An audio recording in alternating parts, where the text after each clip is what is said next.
Uno centra su mirada en el niño Dios. Y es por eso que toda nuestra vida debe ser un centrar nuestra mirada en Jesús. Y esta tarde y esta noche centremos nuestra mirada en Jesús. Él es quien les ha invitado, Él es quien les ha llamado, de Él es de quien nosotros tenemos necesidad. Esta noche vamos a reflexionar en torno a esa realidad que Jesús nos vino a revelar en su palabra. Y hoy hemos elegido la realidad de la luz. Jesús precisamente nos va a decir a través de la palabra: ustedes son la luz del mundo. Ya antes el Señor se nos había revelado como la luz. Yo soy la luz del mundo. Pero hoy nos dice en ese versículo 14 de San Mateo: ustedes son la luz del mundo. Y más aún nos dice que esa luz no se puede esconder. En aquel contexto, en aquella situación, cuando no existía la energía eléctrica, cuando la gente se hacía iluminar por antorchas, por mecheros, Jesús va a hacer esa gran revelación: ustedes son la luz del mundo.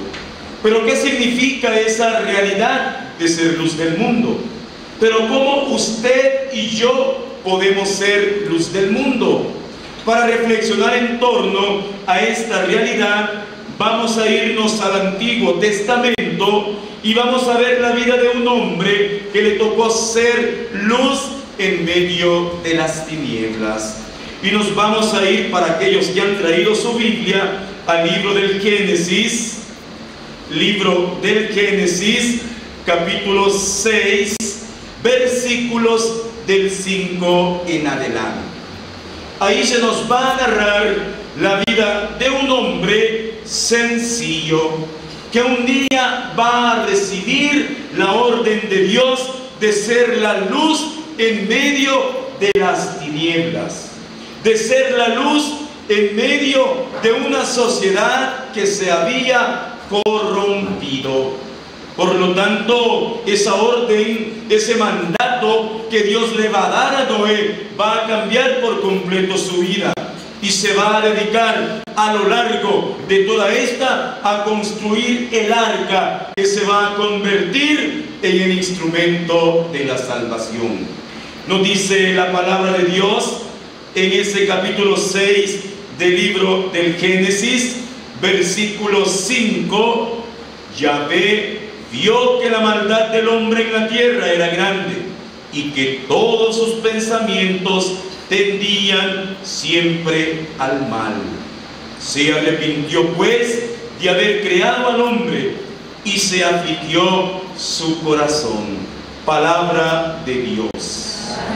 Nos dice la palabra de Dios en esta noche de que la maldad había llegado a niveles que el mismo Dios se va a sentir disgustado, que el mismo Dios, nos dice la palabra, se arrepintió de haber creado al hombre. Recordemos que en la Biblia existen, ¿verdad?, esas figuras literarias donde a Dios se le dan sentimientos humanos, ¿verdad? A Dios se le dan expresiones humanas. Y precisamente el autor va a utilizar eso para que nosotros entendamos hasta qué niveles había llegado la maldad del hombre en la tierra. Había, ¿verdad?, por lo tanto, muchos matrimonios con gente idolátrica. Recordemos que la idolatría era uno de los pecados que más rechazaba Dios. Y algunos pues se habían casado con gente que adoraba los ídolos, con gente que no pertenecía al pueblo, a la descendencia. Y por lo tanto, eso era una expresión de la maldad. El culto, la religión se había corrompido, había una mezcla, un sincretismo. Y más aún nos dice la palabra de Dios que había mucha violencia. Y todo aquello llevó a que Dios se arrepintiera de haber creado se arrepintiera porque el hombre había elegido los caminos que no eran sus caminos. Pero sin embargo, en medio de este panorama oscuro, en medio de la idolatría, en medio de la violencia, en medio del abandono de Dios, va a aparecer la figura de un hombre a quien Dios lo miraba con buenos ojos, en quien Dios se va a fijar, quien será por lo tanto un instrumento de Dios, más aún será la luz que vendrá a iluminar en medio de toda aquella, contaminar con la maldad, con el pecado y con todo aquello que separa al hombre de Dios. Noé, por lo tanto, va a pertenecer al grupo al cual también después va a pertenecer Abraham, que inclusive en una oportunidad va a regatear con Dios para que no castigue aquellas ciudades de Sodoma y de Gomorra. Noé, por lo tanto, va a pertenecer a ese grupo de los, ¿verdad?, separados de los esperados, a ese grupo de los justos, al cual también va a pertenecer Moisés, quien cuando oraba con sus manos en alto, el pueblo siempre vencía.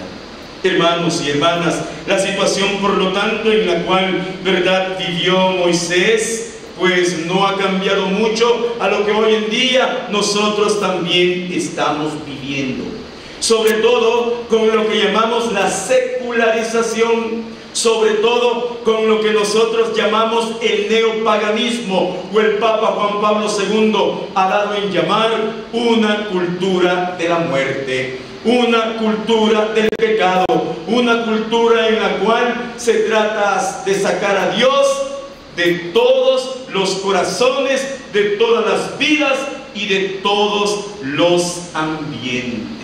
Esa es la sociedad en la cual realmente a nosotros nos toca vivir. Y basta, ¿verdad?, que leamos los periódicos para darnos cuenta y ver la radiografía de nuestra sociedad. Hasta qué niveles la maldad ha llegado, hasta qué niveles ha llegado realmente la corrupción del corazón del hombre.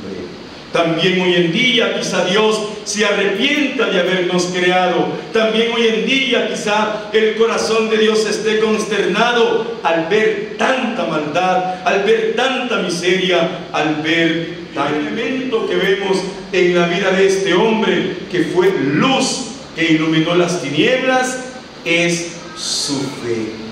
Y nos lo recuerda, ¿verdad?, la carta a los Hebreos en el capítulo 11, versículos 17. Noé, por lo tanto, se convierte en un modelo de fe. La palabra, el mandato que Dios le da a Noé cambió su vida. Es que, hermano, la palabra de Dios debe también cambiar nuestras vidas. Cuando uno es obediente a Dios, cuando uno escucha a Dios, la palabra de Dios no nos puede dejar igual. La palabra de Dios nos debe cambiar nuestra vida, debe cambiar nuestros proyectos, debe cambiar nuestros planes, cuando uno quiere ser obediente.